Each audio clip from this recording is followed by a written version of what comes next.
What's up, everybody? TJ here. Real quick before we get started with the episode, I'm testing out a new feature called Fan Mail, which is where you can actually text me from the episode that you're listening to. So as you're listening to this, go over to the episode description, and right there at the beginning, you're going to see some text that says, send me a text message. Go ahead, click that. Let me know what you think about the podcast so far. Let me know of any questions, concerns, anything you might have. I love to hear from you. So go ahead, hit that up. I'm excited to read your text, and let's get started with the episode. But it was nice to get some positive feedback. It makes you think that you're not an imposter because someone else is going, hey, you're doing a good job. Not only does that help me be a better leader and take that imposter syndrome away, it empowers other people to feel like they're doing a good job too. Welcome to the Keep the Promise podcast, where we help build resilient and well-rounded firefighters. It was a specific incident that gave me it brought me back to EMDR. It made me dissociate. And I was oh, it took me 3 days to get over this call. And it wasn't even that bad of a call. It was just what had happened at the call. So we went to this vehicle accident in the middle of the night. Car on its side, this lady's trapped in there. She's not really hurt that bad. She's just kind of in there. And it took us 15, 20 minutes to cut this roof off. And it was just everything we were doing wasn't working. And I'd be like, hey, you go do this thing. And then I'd see them go do it. And then I turn around and I look back and they had put that tool down. And I was like, what the fuck? And then I'd be like, hey, go do this thing, get this thing. And I'd see them going on the way to do it. And then they would just stop. And it was just what the fuck is going on? And then, I ended up involving myself in the extrication because I was just hey, somebody needs to get the Sawzall and do the thing. And it was just slow motion. You know what I mean? I was just okay, I guess I'm doing this. You know what I mean? This lady needs to get the fuck out of here. She's been here too long. So I start doing the thing and I start cutting we cut all the posts, but then the last post was high strength steel and we couldn't get through it because it was super thick. Whatever it was. We tried Sawzall, we tried the cutters, we tried the speedway cutters. Nothing was working. So we did a relief cut straight down and then left the D posts on both sides there. It was just went through the sheet metal to the post. And then she was out and we're good. So I was just oh, cool. And then went back to Firehouse, couldn't fucking sleep. You know what I mean? It was just, couldn't suffer sleep for shit for 2 days. Grumpy motherfucker. So I was I know what that is. Cause I've been to EMDR and that was some of the stuff that was going on me before. So I was all right, we need to do this thing. And he was well, sounds like your boy's let down. And I was that's exactly what I'm doing. So we worked through it and it was I can't remember what had happened, but I had worked through that. And then after I had worked through the imposter syndrome, I had looked back on all the stuff that had happened since the custody. And that call it felt like I was a fraud. That's why people weren't listening to me. Or they didn't respect me or whatever. All these things, all these excuses that had come up in my brain as to why they weren't doing the thing. But I didn't have the whole picture at that point, right? So I didn't have the whole picture of somebody stopped them on the way and be hey, we're not doing that or whatever. Or the other lieutenant, who was the rescue lieutenant, was running the show. And I was just kind of trying to do tactics at that point. You know what I mean? So it's just I was interjecting in the plan and I didn't. But it felt like all these things happened. So it's just it was nice to kind of get full closure on why I felt that way instead of just, working through it in EMDR, which helped 100%, but it get that last little edge off wasn't anything. It's interesting how I don't want to say the least traumatic calls, because that would be that would be taking away from the fact that we do deal with traumatic shit. But it's interesting how it's not the ones that we expect that trigger us, or it could be the straw that broke the camel's back, whatever you want to call it, like when it finally makes you overflow. Those are the ones that sort of send you into that tailspin. I mean, I've been in similar situations where you get back, from like a bullshit extrication, or, one that you knew what the outcome was going to be, but you still were trying. And you get back, you're like, that did not go as it should have. And it's even worse when you can't shake the feeling, even though either A, we performed extremely well and it still didn't work out, or B, somebody else dropped the ball royally and there was nothing we could do to change. There comes a point that we have to step back and say, like, okay, it was not me. And even I've gone through experiences where even when I recognize that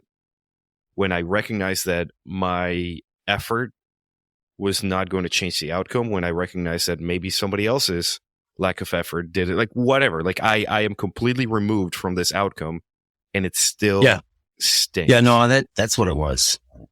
That my therapist worked with me and was like, you did what you had to do. You know what I mean? Like, just there's external factors that are out of your control that are just like nothing you can do about it. Like, you were doing your best and the guys were doing their best, and they're there for you, and et cetera, and like, so I had to like, reframe my thinking that these dudes weren't going to help me. So, which is weird to think about when you hang out with all these guys for years, and you're like, oh, these are my buddies and brothers or whatever.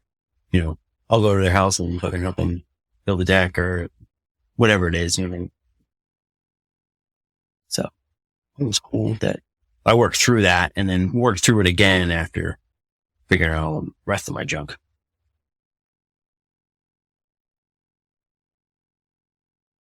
Yeah. And you having the wherewithal to go back after working through your stuff and seeing it through a different lens, it had to have been a hell of a good feeling. And it was like, when you hear the term drinking from a fire hose, like that weekend was just like all these things. So it was just like the shoulder pain went away, you know what I mean? And all that, the heart's palpitations, whatever that is, didn't feel like palpitations. It felt like I was heart attack.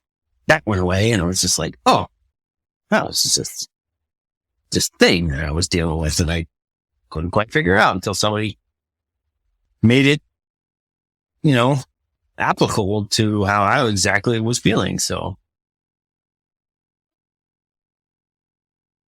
Okay. So far we've talked about what it is, what imposter syndrome is. We have established the fact that high performers in this field that we deal with in the fire service, and I guarantee you, police, military, nurses, like anybody else who is in the same world as ours, where the stakes are high, where the time is limited, and where you're constantly tested, guarantee you people feel that way. So we know that we are prone to it.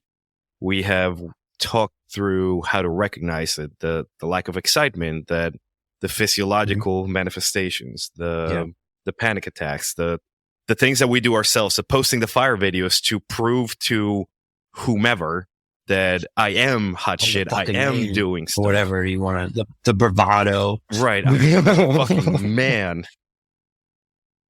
So now let's talk about the high level and the low level. So let's talk about the strategies for,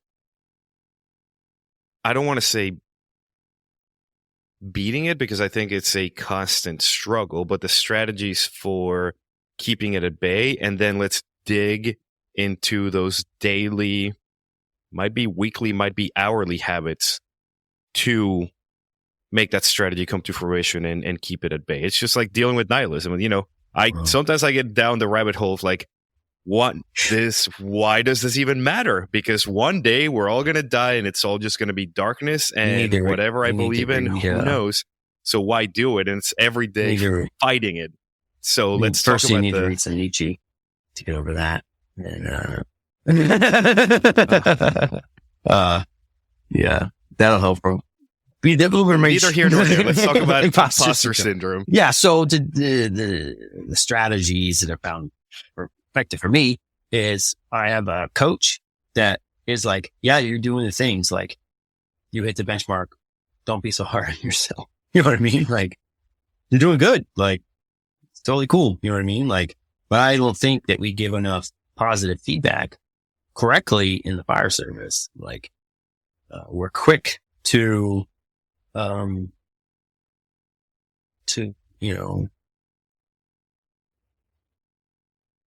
can't think of the word. Quick to, you know, yell at people. Criticize. Criticize? Yeah. I think I must have said that right word. We're quick to criticize and not quite understand where somebody is at all the time, right? You know, like, oh, we don't know that term. It's like, we don't know exactly what people are going through. It's like, yeah, you can say that, but if you're, you know, only criticizing bad actions or actions that aren't good, you know what I mean? Like that is a disservice to people. Be like, hey, what's up, dude? Why'd you do that? Or like that sort of thing. Or, hey, I saw that you're really working hard on that. Hey, good job. Can I give you some feedback? You know what I mean? Or just random feedback stuff. Like, hey, can I give you some feedback? And that allows them to be like, yes or no. And yeah, go ahead. Well, hey, I saw you've been doing this, that, and the other thing. I think it's fucking awesome. It feels like you're really fucking, you know, doing the thing that's important to everybody here. And I'd like to see you do more of that stuff. And that's it. That's all you got to do. Or like, when they do something bad, be like, hey, man, can I give you some feedback right now? And they can be like, yeah, sure. Or, hey, what you did, you know, doesn't jive with what's going on. I'm kind of curious, you know, it feels like this reason why you did that. Would that be true for you? Yes or no? Or no. Okay. So yeah, just don't fucking do that in the future. Or whatever. It doesn't have to be like this big long dissertation or like this, that, and the other thing, or just like attacking somebody right away. You know what I mean? Like, yeah, that's one way to do it. It's the old school way to do it. You know what I mean? Like my dad was a dick too, you know what I mean? So I don't need you to be a dick. I think dealing with that old school mentality, or I honestly think this might be like a systemic issue in the fire service, because somebody will be doing something and you are approaching them to give them praise, to say, hey, you are doing a fantastic job. And you can see in their eyes, they're almost like a cornered animal where they're waiting. They're like, this guy's going to give me the compliment sandwich. He's going to say something nice. He's going to shit on me, and then he's going to say something nice. And they are so, I mean, I've experienced it. I've had people come up to me and be like, hey, dude, good job doing that. And they walk away. I'm like, whoa. Where's the criticism? Like, you're not going to shit on how I'm doing things. You're not going to tell me that I'm wrong. What happened? Which also am I adds being punked? And the fact that we are all to the imposter syndrome, right? If you're getting criticized all the time. Oh, obviously I'm doing fucking something wrong. You know? Right. Like, oh, this guy thinks I'm wrong. Or that guy thinks I'm changed. And like I told my wife, I was like, maybe I'm fucking up. She's like, no, you're not. I was like, are you sure? So all I'm getting is like fucking beat down. You know what I mean? Like every time I do something, it felt like you know what I mean? And that could just be my perception, or, you know, my lack of, you know, like the suck up. You gotta suck it up. You know what I mean? But, you just gotta deal with it. Do I really have to? Or maybe it's just your delivery. You know what I mean? Like, you know, and it's just like, it could be a senior fireman telling me that. You're like, and they're playful when they do it. You know what I mean? You're like, it really fucking irritates you. Just like, all right, you're allowed to say whatever the fuck you want, and I'm not. Like, what the fuck? You know what I mean? Like, I don't get that. Like, but the beauty with the fire service is I can say whatever I want. I just have to be okay with the ramifications of whatever that is. You know what I mean? So like, and that was part of like the release of this junk. I was like, I thought that I had to like be this proper fucking dude that just shut his mouth and just did the thing. You know what I mean? Like, and that's what I was told to do. You know what I mean? Like, no, do the thing. Don't cause any problems. Do the thing. Yeah, when I was a kitchen, you know, when I was a chef, I ran that motherfucker like a pirate ship. and it worked. So that's what I know how to do. So, and pirates. Yeah, pirate ship because everyone's drunk at the kitchen. That I can't speak to that. We're not self-incriminating. I already said like whatever points. So, you know what I mean? But like that has helped me combating my imposter syndrome is just giving good feedback and being like, hey, can I give you feedback right now? Instead of like being like, hey, you shouldn't have done that. Do it this way. You know what I mean? Be like, ask. So you're making a point to give them the option. So empowering them to take it or leave it because that accounts for their state of mind. So where they're at right now, maybe they're really fucking frustrated. They couldn't force that door. You know what I mean? And they just have to calm down first to get the emotion out of it. And I'm giving them the opportunity to do that. And that's it. You know what I mean? Like, and that I feel is respectful. For one, you know what I mean? And two, it's like, oh, that dude is, this guy's doing it different. Why? I just want you to do well. Like, that's it. That's my job. Just make sure you do well. And if you can't think straight, I can't teach you. So, you know what I mean? So, why be a dick when I don't have to be? Well, I can be stern and you can get the point. You know what I mean?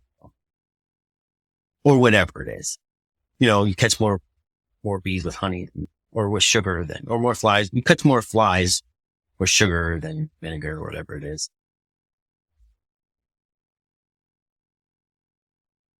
That's interesting. I do like the approach of empowering whoever's receiving the feedback to, I don't know, to give them that choice. I know I can speak from my experience because I've never been in that leadership position.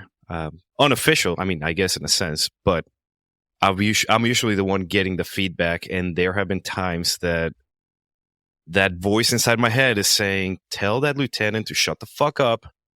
You're not ready to hear anything right now. Let me finish fighting this stupid door prop, or let me finish mopping the floor, whatever it is, you know what I mean? Yeah, whatever it is, getting my ass kicked by this hose, or, finish wearing the ladder as a necklace, whatever it's struggling with right now. And then I will be open to suggestions. But right now, your voice only makes me want to go on a murderous rampage. To be clear, that's not how I do things at Fires, right? It's very clear direction. Like, hey, we need to be doing that. So, but like, the fact that I take the time in the firehouse to do that, or in trainings, and be like, will affect their ways of receiving it at incident.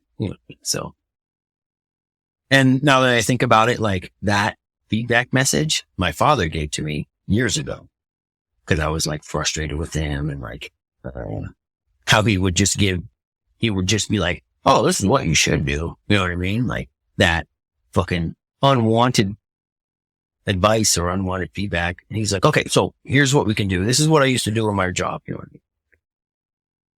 I'll be like, if you want to tell me something, be like, hey, can I give you some feedback? And that tells me, it gives me the opportunity to do things. I get to choose yes or no. And then it gives me the opportunity to shut the fuck up and listen to you. And if I don't, then you can be like, hey, what the fuck? You know what I mean?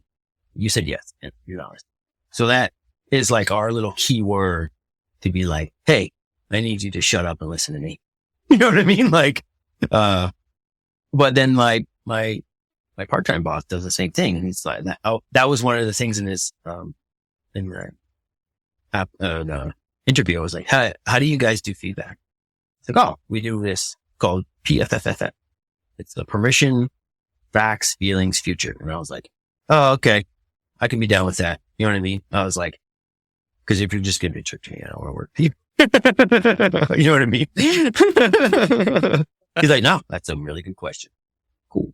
And it just like, because my dad did it and this guy does it, like that's more than just one time of me hearing it. And it, like, because it happens, like he, out of the blue, the one day he was like, my part-time, like, hey, can I give you some feedback? And I was like, huh? I was like checking on my work and he didn't respond to me for like 20 minutes. And I was just flipping out. I was like, oh, fuck. And he's like, hey man, you're just, you're doing really good. Here's the facts. Like, as soon as we, let you loose to the dogs, you hit the ground running, you've been doing this, you've been doing that. It's like, you doing really good. Keep it up. And I was just like, fuck, man. I thought I was getting in trouble. He's like, no, dude. I was like, well, I'm just not used to that.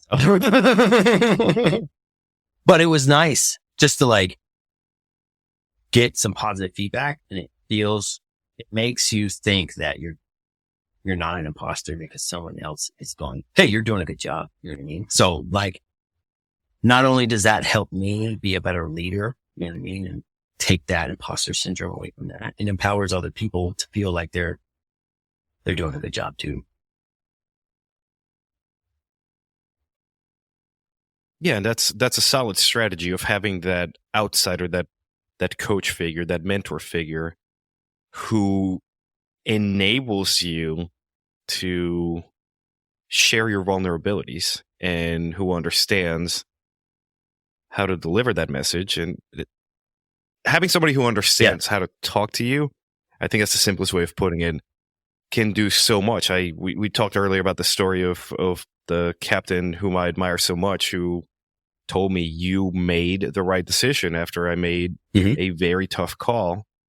And having somebody whom you admire basically say, hey, your assessment was spot on, I agree with it. I'm looking back like, okay, you've saved my life multiple times. You have gotten me out of situations with your thinking that would have otherwise would have been way worse. So for you to say that my assessment and my decision was the right one, okay, I'm on the right path then. Like, that is, I not that I needed permission, but in a sense, that inner child in me said, okay, you got that blessing. You got that permission from the authority. There it is. You're right good. there. There it is. You done some work on yourself there, friend. Nice. Oh, well. Trying to keep up with you, bro. It's a journey. Right? It's like what you describe is like that uncle that you can go to anything and he'll just give you a straight up, like, no bullshit answer. At least in my family, my uncles are like, oh yeah. Yeah, you got some good instincts or whatever, or this, that, or anything. You know what I mean? That's all I needed. That's it. You know what I mean? Just that little thing. You know what I mean? And then the senior fireman is, in my mind, like that guy to reel you in. If you don't have if you're not like a senior person in your firehouse as an officer, the senior man who has all that life experience, who has kids that are probably close to your age, you know what I mean? Like, or whatever, like, he's dealt with all that stuff. He knows how to talk to you. I mean, he probably sat and watched you, suffer through some stuff, and it's just like, hey, yeah, you're doing a good job. You know what I mean? And you can be frank with them at that point. Be like, hey, am I fucking up, or just get me where I need to be? You know what I mean? Like, or the uncle, you go to your uncle or your captain. That's how I look at it. Your uncle, and like, hey, am I doing a good job?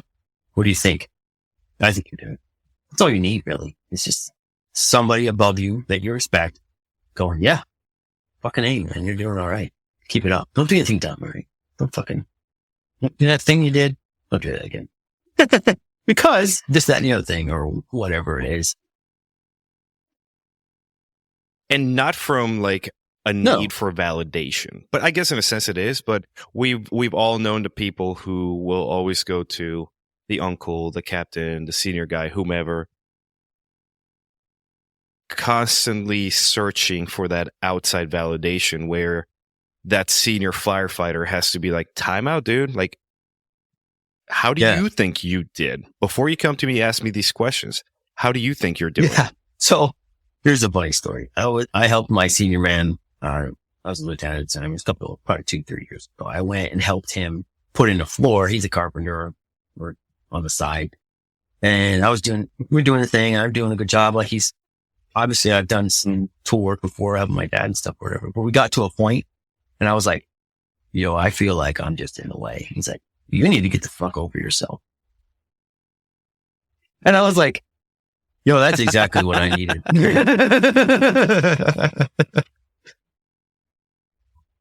And that's maybe that's,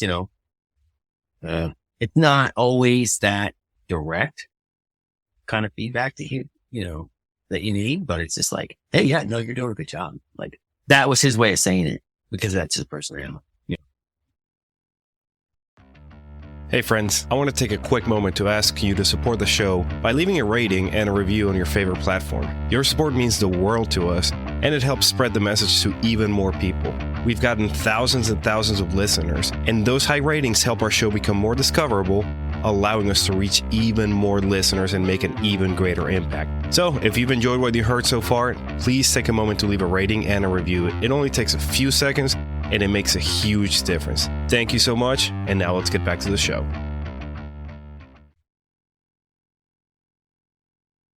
Okay, so now we've covered about the strategy that like 30,000 foot view, have that coach that's going to give you the outside perspective, and on like a daily basis is when it comes to your own feedback, your own self-feedback and feedback to others, is empower the other person to be vulnerable, to make their decisions, and to basically take it or leave it. And sometimes we have to have that conversation with ourselves. Like, okay, I feel like I just fucked up royally, but I know, hey, self, you are in a bad spot.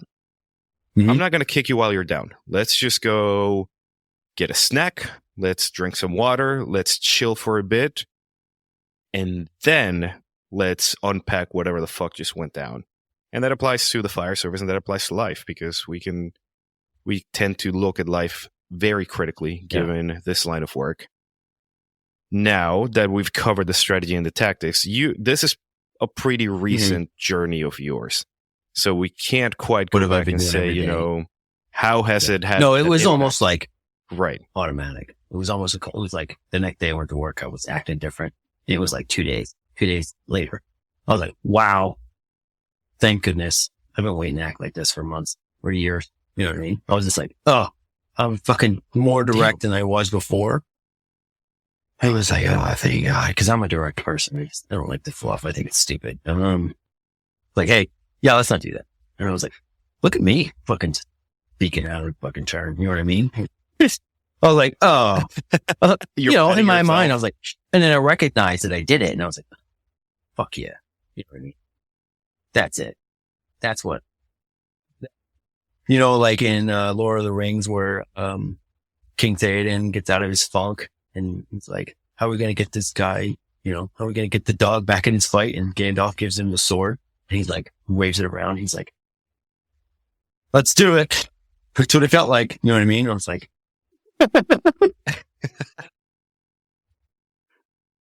almost instantaneous. You're right. We're back in the game, fellas. Let's go. So it's not like I wasn't. We are so back. It wasn't like boys. I was out. It wasn't like I was so out. Back. It just wasn't like 100% in. Yeah. You didn't feel like you were in it. Now, okay, this is a fun question. So, Brian from, we're talking to Brian now, but let's say that Brian from 5 years from now comes back and visits you. What's he going to tell you happened after you were able to come up with these strategies and tactics to overcome that imposter syndrome and continue your growth journey? You have become a man that other men look up to and respect because you open, I wouldn't say authentic, or vulnerable, you relate to other people very well spoken. You don't just kind of sit there and take it. You do what needs to be done because it needs to be done and it's the right thing, not because it's the popular thing. The kind of guy, if you were to look at the heroes of old, I think it's your name will be written in stone. People will remember you. It's a good legacy to have. Think about that. What do you want your legacy to be, and make that shit happen. Kind of weird to think about. I mean, that's some chills.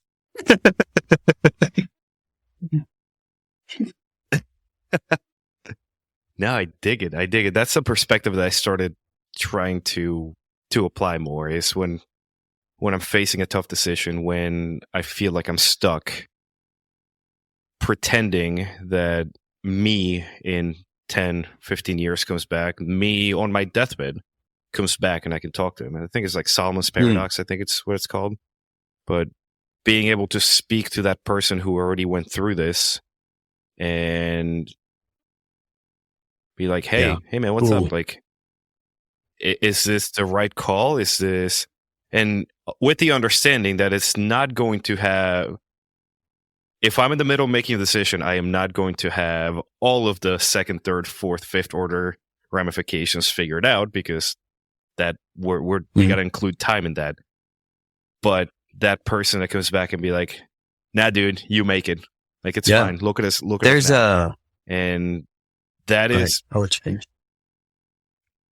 There was a technique that I used a couple of years ago. It's like, we were brought to this cemetery and they're like, all right, write your eulogy for you today. Right. And then, read it to yourself and then like, let you think on that for a little bit and then write the eulogy that you want to have. Right. And then it's just doing that and be like, if I die today, this is where I'm at. You know what I mean? Like, do I want that? And then fucking become that person that is in the second one order. Like, become the man that you want to be, because that's what you are, instead of like, that's what people are pushing you to do.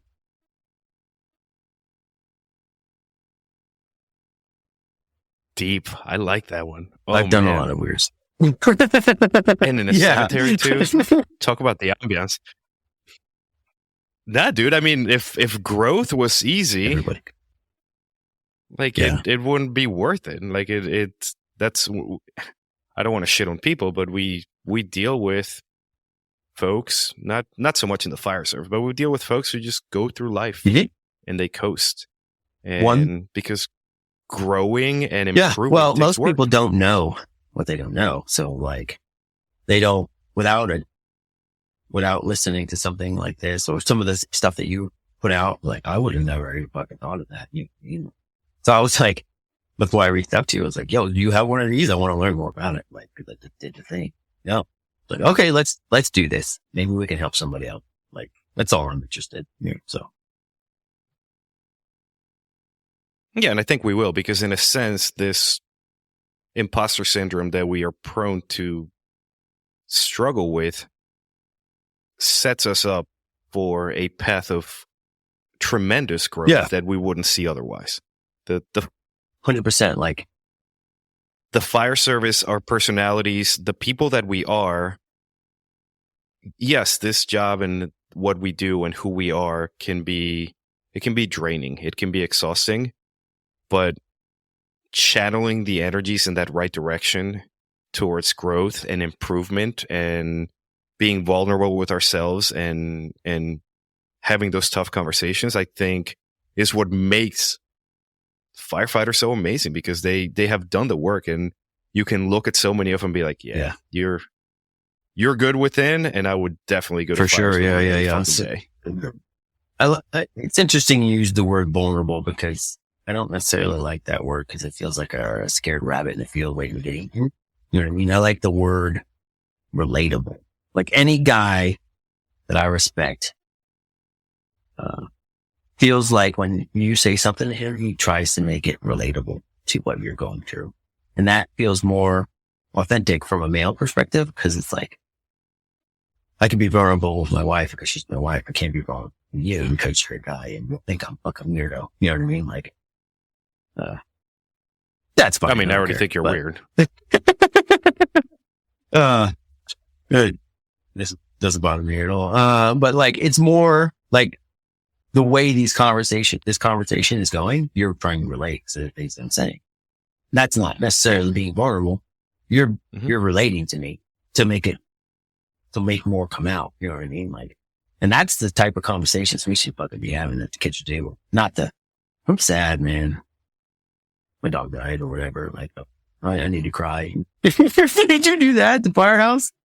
You're going to get ostracized, right? So like, but if you go, dude, man, I'm fucking like, I'm just not feeling good. Like, we got this thing going on, like, fucking weird. And then they go, yeah, that happened to me a couple of years ago. It's, it was this, or just having somebody else at the firehouse, at the kitchen table, just be like, yeah, that happened to me. You don't feel alone anymore. And two, you're more apt to open up to that person again. But if you say something like, hey, I'm 38 and I feel like I'm having a heart attack, but when I go to the doctor, everything's good. And they're like, yeah, that's weird. Are you going to open up again? No, you're not. Because you just got shot down by some macho dudes. It's so, dude, you nailed it, because being relatable when you open up makes a whole difference between continuing that conversation or it just completely derailing, because it is, you show up and you're like, hey, I'm not feeling well. And they're going to be like, oh, here, buddy. Like, it's okay. Whereas if I say, I'm like, man, like, I don't know, like vibes are off. I don't know. There's something weird going on. I'm going to get, 5,000 different diagnoses from 3 different dudes. One's going to tell me that, I'm going to die tomorrow. One's going to tell me to go play in traffic. One's going to tell me that I should eat more of this, less of that. A lot of it turns into just pure humor, which is sometimes what we need. But if we can look deep, there is always something to be gained from that. Because maybe now I'm looking at the guy who's telling me, oh yeah, like when I had that happen, then, I just thought about going and playing in traffic. And I'm like, yeah, you're good, dude. Okay, like this kind of like brought my shields down, but are you okay? Like, what's happening? Or then there's the guy who just like goes off on a different tangent and talks about his diet. I'm like, well, maybe I can try these different things. So it's all in that delivery, just like what we talked about, giving feedback to somebody. You don't just come in and give them that shit sandwich. If they're open to it, magic might happen. And if they're not, nothing good's going to happen. Same thing when you try to open up to the shift. We should write a book on interpersonal communication in the fire service, but not some IFSTA bullshit manual, but how to navigate these different layers. Because for as dense as we can be in the fire service at times, and how infantile our minds can be, we're giggling at farts and dick jokes and dumb shit like that. We can communicate on so many different levels at once that I think that's something to be celebrated and shared with people, because that level, you can look at somebody and they're making fun of you for going through a breakup, a divorce, whatever you're going through. But the way they are saying those jokes lets you know that they understand you, that they care, and they would do anything for you. And that is something that you don't see anywhere else. So I don't know if it's got to be the culture, it's got to be the shared hardship, it's got to be it's probably the trauma, environment. Trauma bond. The trauma bonding. Because, like when you switch shifts and you're like, you're on a solid crew and you switch shifts or you go on overtime and it's just a different vibe. You know what I mean? Because they're not used to you. And at least for me, it's weird because it's like, oh, I'm an officer. And it's completely different when I go for overtime and they act completely different for me. And I was like, you guys must be used to different type of people. Like, I'm not going to tell you what to do. I know, here's what I expect. You do whatever, you're going to do it. But like, and then they kind of like, their defenses go down and they're just not used to that. And I'm just like, can we just have fun? We don't need to do this stuff. Yeah, legit. Parting thoughts? Do you have anything? Don't be so fucking hard on yourself. Like, talk, like, be relatable. Don't talk about yourself 100%. Like, hey, is that how that worked for you? Maybe break it up in your conversations. Like I went to therapists for a long time and they couldn't nail this down on me. And maybe I just wasn't communicating effectively. You know what I mean? And, but I had to get a coach, get somebody to tell you like, hey, this might be what it is. You know what I mean? Like, and God bless these and Buck for fucking, saying this shit. No one in the fire service had brought that to my attention. A guy in health and fitness did. But that's what good coaches do. It's a holistic thing. It's not just like, here is a fucking meal plan or, I do this workout, you know what I mean? And that's it. They look at everything. So, and therapists are good too, but they obviously missed it. I've been going to therapy 3 years, 7+ years. You know what I mean? I'm just like, none of it cracked the surface. So I was worried about other stuff. So it was just like, this was just in the back of my head. And it was like, well, what am I talking about? Hey, but work through your stuff, man. Your family deserves it. Your buddies deserve it. You know what I mean? The guys that work under you deserve it. People above you deserve it. So you can, do the right thing. It's an amazing confidence booster, getting your shit together. You know what I mean? Grow a mustache, get some cool shirts. Lift some weights, cool. Smoke cigars, drink some scotch, fucking watch Tombstone. Like, those movies exist for a reason. And there's just to lift you up. It's a thumos. Have you ever heard thumos? Like the fiery passion of men. Like it's a Socrates and like Homer thing. Like, it's just like, like that drive, like that dog, thumos, the fiery fucking passion. It's in every one of those amazing old male movies, like Braveheart, Tombstone, Top Gun. They're like, you're like, yeah, I could do that. You know what I mean? Like, that energy to that thing, like, bring it. Why? That's how you get that dog back in. Fucking, that's what I used to do when I was a kid. I used to watch those fucking movies. And it was like, yeah, I want to fucking be that guy. You know what I mean?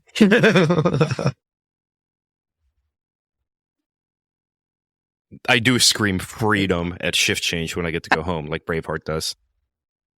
Because sometimes it does feel like somebody's ripping my organs out of my body while I'm still alive. Your head gets fucking medicals. After that. Yeah, right. I mean, sometimes it feels like that, running the same frequent flight 5 times after midnight. Well, like, bro, what? Yeah. Think of it this way. Like, he fought for his freedom. He fought for the right to do whatever he wanted. And he paid the price, the warrior price, the Achilles price, you know what I mean? Like, everybody loved him, but Achilles died at the end because some small mistake here. Like,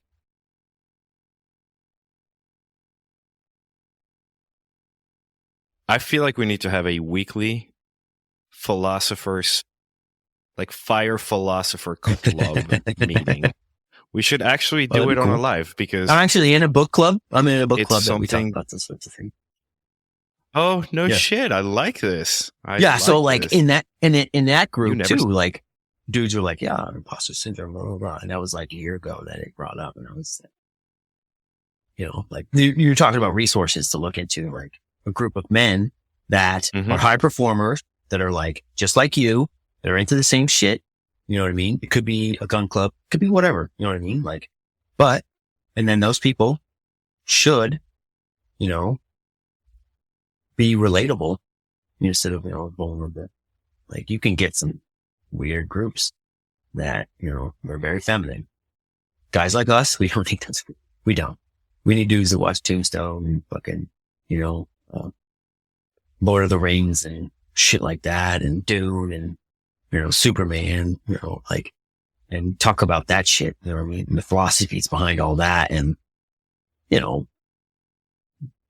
Greek heroes or, Vedic heroes or, Icelandic heroes and stuff like that, or Celtic heroes or Native American heroes, people that had thumos, that had that fucking fiery passion and did the thing that everybody else was afraid of.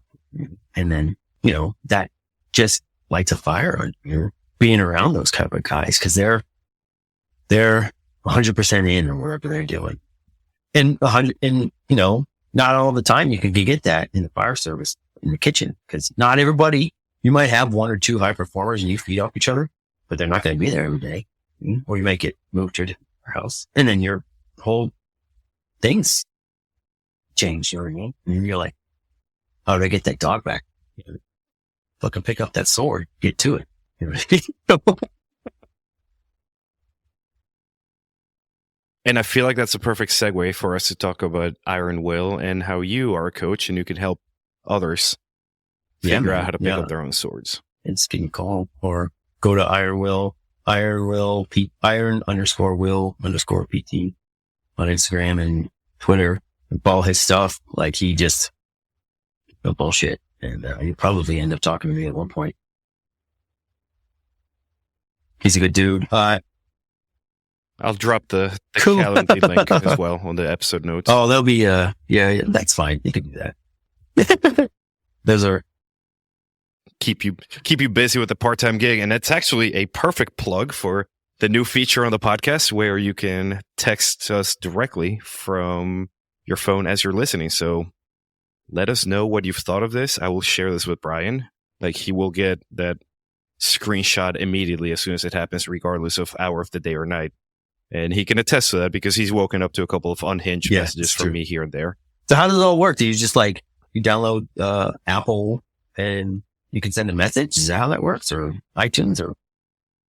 No, literally you tap the link where it says send us a message and it opens up your text app with the phone number pre-populated with a number on the text message body itself that makes sure it comes to our podcast. And you just type whatever you want to type. Like everything is done for you. It's like you're thinking, hey, I want to send a text to Brian, and it just pops up and you say, hey buddy, what's up? Send. And it shows up on the dashboard. I've had people reach out and come up with new ideas. I had a gentleman and unless you say who you are, I have no idea. It just gives me the last 4 digits of the number and that's it. So it is as anonymous as it can get. And this man, he signed it, but he's like, hey dude, like I've been losing my fire. I feel like I'm losing my steam, and hearing some of these people talk about their struggles and their triumphs has really reframed me in a way that I know I'm going to make it through. We're just sharing experiences, that's what's up. Right? We're not trying to be vulnerable and cry. It's like, yo, man, I had this thing and this is what I did to fix it. Maybe it'll work for you. Maybe it won't. You know what I mean? But try it out. See if it helps you. So, yeah. Here's a resource. Cool, buddy. Well, Brian, as always, I appreciate every second that we get to chat. I love picking your brain, and thank you so much for reaching out to talk about this topic that is definitely going to resonate with people throughout the fire service. As long as I help one person, right? So could be. Maybe it'll help my brother. Help get him on the podcast.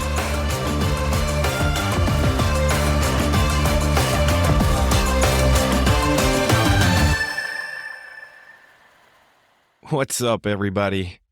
TJ here. I'm hoping you got something out of this episode about imposter syndrome, because that is something that at some point or other in your career in the fire service, you are going to experience. I know for me, it happened very early on in my career where I felt like, I don't know, like the praise wasn't coming and my negative thoughts were kind of overwhelming. I just felt like I wasn't good enough.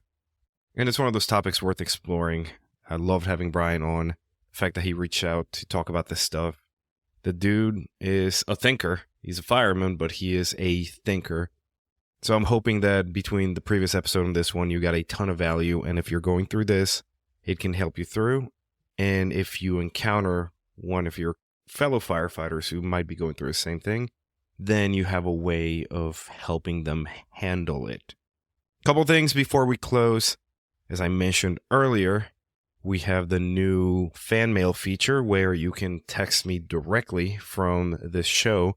So if you like this, if it brought value to your life, if you feel like it's going to be good for fellow firefighters, let me know. And the other thing I ask is that you share this with other people. Just share the podcast, leave a review, and we'll be able to reach way more audiences. But now the most important part, some may know, some may not know, is that part of our Patreon community perks is that when you join, you get a shout out at the end of the podcast. And those that don't know about the community, it is an exclusive membership where you get workouts, where you get weekly mantras and meditations to get your mind right. There are trainings, there are community events. We've sent a couple people to different conferences, paid for pretty much most of their expenses, and as always contributed to firefighter charities. So it's there at joinkeepthepromise.com. But without further ado, let's give a special shout out to Jackson from Scottsbluff, Nebraska, and to Justin from Rolla, Missouri. Jackson, Justin, welcome to the community. Welcome to the best place for firefighters to hang out in. And to you, my dear listener, thank you for taking the time to listen to this podcast. Be on the lookout for more episodes. Be good, be safe. I'll see you. Bye-bye. Hey everyone, it's TJ here from Keep the Promise. As you know, this podcast is all about helping firefighters become more resilient and well-rounded so that they can be a force for good within their fire department and their community. But today, I want to talk to you about something that's just as important, and that is supporting firefighters who are going through tough times. When one of our fellow firefighters is off work because they have to go to the Center for Excellence, they have to go to rehab, they have mental health issues, or they have other health issues, it really takes away their support system and it wreaks havoc on their finances and their family's finances. And many times, these brothers and sisters are left to struggle alone, away from their support system and the people who love them without the resources they need to recover. That's why I'm setting a bold new goal. And that is to reach 150 total patrons on Patreon so that we can start a fund to help firefighters and their families during these challenging times. And I need your help to make it happen. With your support on Patreon, we'll be able to provide financial assistance to firefighter families who are battling things like addiction, depression, and cancer. We're going to help alleviate the financial strain that can come with being away from the fire department so that our brothers and sisters can focus on healing and recovering. Now, reaching 150 total patrons is a big goal, but I believe that we can do it together. And when we do, we'll be able to make a real difference in the lives of those who serve and protect alongside us. So, if you're not already a patron, I invite you to join us today. Head over to joinkeepthepromise.com and sign up today. Again, that is joinkeepthepromise.com. And if you already are a patron, thank you so much for your support. You'll be receiving some exclusive rewards and perks as a way of saying thanks. Together, let's show our fellow firefighters that we've got their back just like they always have ours. Thank you for listening. Let's get started with the episode.